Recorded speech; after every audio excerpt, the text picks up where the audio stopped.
আসসালামু আলাইকুম বন্ধুরা, আজকে আমরা দেখব হচ্ছে এডিশনাল ডোমেন কন্ট্রোলার কেন এবং কিভাবে ইনস্টল করা হয়।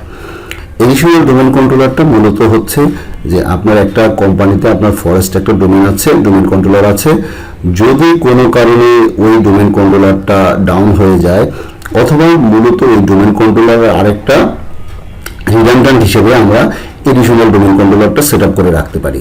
Additional domain controller set up করলে আপনার ডোমেন কন্ট্রোলারের মধ্যে যেসব ইউজারগুলা আপনার ক্রিয়েট করা হবে বা যেসব গ্রুপ ক্রিয়েট করা হবে বা যেসব পলিসি ক্রিয়েট করা হবে সব কিছুই আপনার এডিশনাল ডোমেন কন্ট্রোলারের সাথে সিঙ্ক হবে। এবং আপনি যদি এডিশনাল ডোমেন কন্ট্রোলারের মধ্যে কোনো কিছু ক্রিয়েট করেন অথবা কোনো গ্রুপ ক্রিয়েট করেন, ইউজার ক্রিয়েট করেন বা কোনো জিপিএস পলিসি সেট করেন, সেটাও আপনার ডোমেন কন্ট্রোলারের সাথে সিঙ্ক হবে। তো আর এছাড়া যদি আপনার কোনো কারণে যদি ডোমেন কন্ট্রোলারটা যদি আপনার ডাউন হয়ে যায় অথবা আপনি যে কোনো সময় ডোমেন কন্ট্রোলারকে আপনি সিজ করে আপনি এডিশনাল ডোমেন কন্ট্রোলারের মধ্যে এফএসএম এর রুটগুলোকে আপনি ট্রান্সফার করতে চান, সেটাও আপনি করতে পারবেন। আমরা জিনিসগুলো দেখবো একে একে। তো এখন আমরা দেখবো হচ্ছে এডিশনাল ডোমেন কন্ট্রোলারটা কিভাবে সেট আপ করে। আমাদের একটা ডোমেন কন্ট্রোলার আছে সেট আপ করে, যেটা নাকি DC01, ওটার ডোমেনটা হচ্ছে rokonujamin.com। এখন আমরা ওটার মধ্যে একটা এডিশনাল ডোমেন কন্ট্রোলার আমরা সেট আপ করবো। এডিশনাল ডোমেন কন্ট্রোলারটা হচ্ছে আমাদের এই সার্ভারটার নাম হচ্ছে DC02। এটার মধ্যে আমরা আইপি দিয়েছি 192.168.0.10 আর আমাদের ডোমেন কন্ট্রোলারের আইপিটা হচ্ছে 192.168.0.9। তো আমরা এটার মধ্যে এডিশনাল ডোমেন কন্ট্রোলারের মধ্যে আমরা আইপি বসিয়েছি হচ্ছে ডিএনএস এর মধ্যে আমরা আইপি বসিয়েছি DC01 এর আইপিটা আমরা প্রথম বসিয়েছি 0.9 এবং আমরা রিডান্ডেন্ট হিসেবে সেকেন্ডারি ডিএনএস হিসেবে আমরা বসিয়েছি 02 আইপিটা। তো এখন আমরা ড্যাশবোর্ডে যাই। ড্যাশবোর্ড থেকে আমরা অ্যাড রুলস এন্ড ফিচার, আমাদের যেহেতু ডোমেন কন্ট্রোলারটা একই সিস্টেমে আমাদের ইনস্টল করা আছে, সেট আপ করা আছে, এবং আমরা এডিশনাল ডোমেন কন্ট্রোলারটা দেখতে যাচ্ছি। তারপর আমরা নেক্সটে ক্লিক করলাম। এখান থেকে নেক্সট আমাদের এই যে 10. এখানে আমাদের আইপিটা দেখালো 0.10। এখন আমরা এখানে প্রথমে আমাদের এই ধাপটাই অ্যাক্টিভ ডিরেক্টরি ডোমেন সার্ভিসেস এবং এই যে ফিচারগুলো আসলো ফিচারগুলো আমরা অ্যাড ফিচার্স করে নিব, তারপরে আমরা নেক্সটে যাব। এখানে নেক্সট থেকে আমরা অবশ্যই ইনস্টারটা আমরা সিলেক্ট করে দিব, তাহলে যদি প্রয়োজন হয় অটোমেটিক্যালি ইনস্টার নিয়ে নেবে। এই কথাটা আমি আপনাদের একাধিকবার বলেছি। এখন এটার মধ্যে আপনার অ্যাক্টিভ ডিরেক্টরি DC02 এর মধ্যে আপনার অ্যাক্টিভ ডিরেক্টরি ডোমেন সার্ভিসটা ইনস্টলেশন শুরু হয়েছে। তো এই প্রসেসটা কমপ্লিট হতে একটু সময় লাগে, 1 থেকে 1.5 মিনিট সময় লাগে বা 2 মিনিট সময় লাগে। এটা আপনার ডিপেন্ড করে হচ্ছে সার্ভারের পারফরমেন্সের উপর ডিপেন্ড করে। তো আমরা এই সার্ভারগুলো ব্যবহার করছি মূলত এজুরের থেকে আমরা ভিএম নিয়ে ভার্চুয়াল মেশিন নিয়ে আমরা এই সার্ভারগুলো ব্যবহার করছি। আপনি এটা অন প্রিমিসিসও ব্যবহার করেন, একই জিনিস। আমাদের দেখবেন যে প্রত্যেকটা সার্ভারের মধ্যেই হচ্ছে রিয়েল আইপি দিয়ে কানেক্ট করা। আমরা যেহেতু এজুরে ব্যবহার করছি সেই জন্য আমরা এভাবে কানেক্ট করেছি, রিমোট ডেস্কটপ করে তারপর আমরা কাজগুলো করছি। আপনি হাইপার-ভির মধ্যে করতে পারেন, আপনি হাইপার-ভির মধ্যে আপনার এনভায়রনমেন্ট থাকবে, অথবা যদি আপনার যদি ফিজিক্যাল সার্ভার থাকে সেই ক্ষেত্রে আপনি করতে পারেন। তবে এখন হচ্ছে সবকিছুই হচ্ছে হাইপার-ভি অথবা ভিএমওয়্যার অথবা সিট্রিক্স অথবা নিউটনিক্স, আপনি যে যে প্ল্যাটফর্মে কাজ করেন সেই প্ল্যাটফর্মের মধ্যে এগুলো ইনস্টল করা যায়। তো এটার মূল কাজটা আসবে হচ্ছে তখনই যখন নাকি আপনার এই সার্ভিসটা আপনার রোলটা অ্যাক্টিভ ডিরেক্টরি ডোমেন সার্ভিসেসের যে রোলটা এটা ইনস্টল হয়ে গেলে তারপরে আমরা আমাদের প্রমোট ডিএনএস যখন করবো, সার্ভারটা ডিএনএস সার্ভার হিসেবে প্রমোট করতে যাব, তখন আমাদের আসলে অপশনটা আসবে যে এটাকে আমরা কি আসলে এডিসি হিসেবে কিভাবে ডিক্লেয়ার করব। আমরা গত লেকচারটার মধ্যে আমরা দেখেছিলাম চাইল্ড ডোমেন, এখন আমরা দেখবো হচ্ছে এডিসি। তো দেখেন যে promote this server to a domain controller. তো আমরা এটার মধ্যে ক্লিক করলাম। এটার মধ্যে ক্লিক করে এখন আমরা এখানে আমরা অ্যাড এ নিউ ফরেস্ট করেছিলাম, add a new domain controller to an existing forest, সেটা আমরা করেছি চাইল্ড ডোমেনের জন্য। এখন হচ্ছে যেটা নাকি এডিসি ইনস্টল করবো, এডিসির জন্য হচ্ছে add a domain controller to an existing domain. তো add a new domain controller to an existing ডোমেনের মধ্যে আমরা এখন আমরা এই কাজটা করবো। তো এখানে আমরা সিলেক্ট দিলাম। আমরা সিলেক্ট দিলে আমাদের যে ডোমেন কন্ট্রোলার আছে সেটা ইউজার হচ্ছে অ্যাডমিনস, ওটার আমরা এখানে অ্যাডমিনস rokonujaman.com দিয়ে দিলাম, এটার পাসওয়ার্ড দিলাম, ওকে দিলাম, সেভ। এখানে আমাদের rokonujaman.com দেখাচ্ছে, ওকে দিয়ে দিলাম। দেওয়ার পরে এখন আমরা নেক্সট দিব।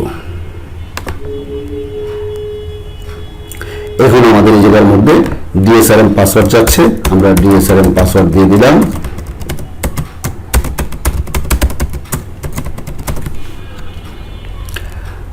পাসওয়ার্ড দিয়ে আমরা দিলাম নেক্সট।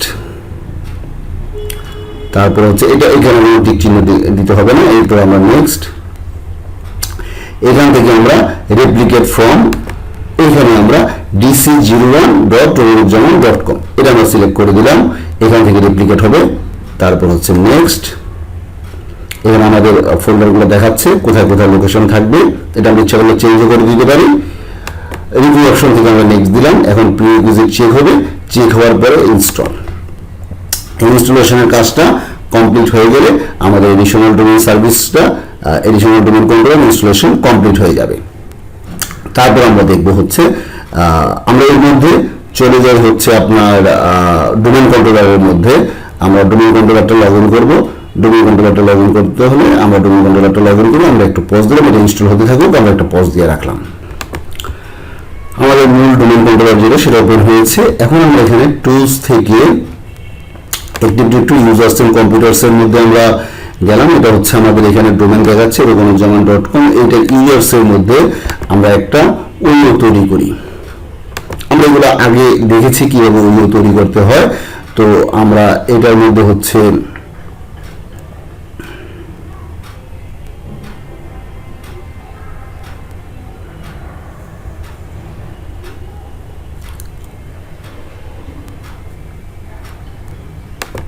ইউজার, আমরা ইউজার তৈরি করলাম, লোকল নামে একটা ইউজার তৈরি করলাম। এখানে আমরা নেক্সট দিলাম।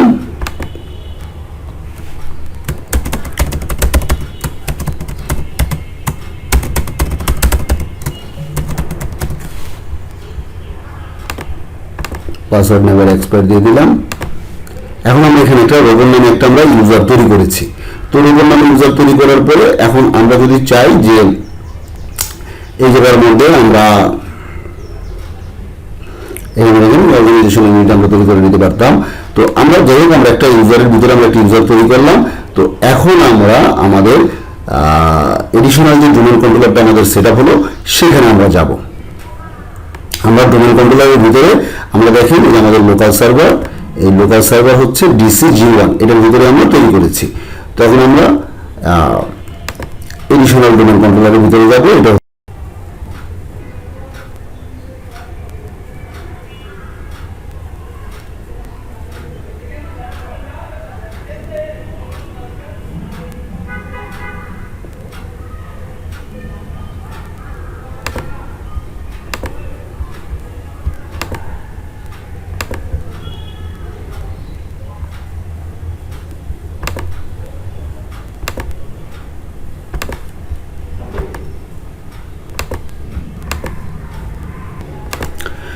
এখন আমরা চলে এসেছি আমাদের এডিশনাল ডোমেইন কন্ট্রোলারের ভিতরে। আমরা দেখি এখানে হচ্ছে আমাদের এই DC02, এটা হচ্ছে ডোমেইন হচ্ছে romanuzzaman.com। এখন আমরা এখানে টুলস থেকে activity to users and computers এর মধ্যে গিয়ে দেখি এখানে আমাদের ওরকম ইউজারটা চলে আসছে। আবার আমরা যদি এখানে যদি কোনো কিছু তৈরি করি, এই জায়গার মধ্যে যদি আমরা কোনো ইউজার তৈরি করি সেটা কিন্তু আবার চলে যাবে। ধরেন এখানে আমি একটা ইউজার তৈরি করলাম হচ্ছে ধরেন জামান,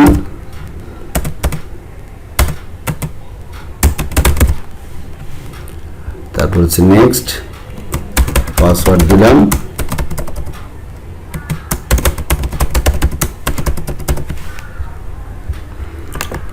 চেঞ্জ করে দিলাম, নেভার দিলাম।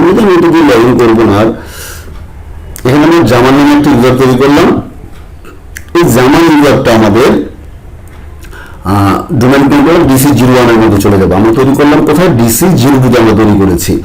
তো এটা অটোমেটিক্যালি DC01 এর সাথে সিঙ্ক হয়ে যাবে আমাদের এই জামান যে ইউজারটা আছে। যেমন নাকি রোবট ইউজারটা আমাদের এখানে সিঙ্ক হয়েছে, তেমনই আমাদের DC01 এর মধ্যে আমরা DC01 এ গেলাম, এইখানে আমাদের এটা চলে আসবে। আমরা সার্ভার ম্যানেজারটা একটু দিলাম, রিফ্রেশ দিলাম। এখন আমরা এখানে যাই, এখানে গেলে আমরা এটা ওপেন করলাম, ইউজার্স এন্ড কম্পিউটার্স ওপেন করলাম, আমরা যে জামার নাম ইউজারটা এখানে চলে আসছে। যদি আমরা অল্প একটা ইউজার তৈরি করলাম, সাথে সাথে সিঙ্ক হয়ে গিয়েছে। যদি এরকম ইউজার যদি বেশি বাল্ক ইউজার আপনি একসাথে ট্রান্সফার করেন, একসাথে ক্রিয়েট করেন, সেক্ষেত্রে একটু সময় লাগবে, কিন্তু এটা চলে আসবে সাথে সাথে। তো ধন্যবাদ সবাইকে আমার সাথে থাকার জন্য। অবশ্যই আপনাদের ভিডিওটা ভালো লাগলে আপনারা লাইক, কমেন্ট এবং শেয়ার করবেন। এছাড়া যদি কোনো প্রশ্ন থাকে জানার জন্য অবশ্যই আমাদের কমেন্টে জিজ্ঞেস করবেন।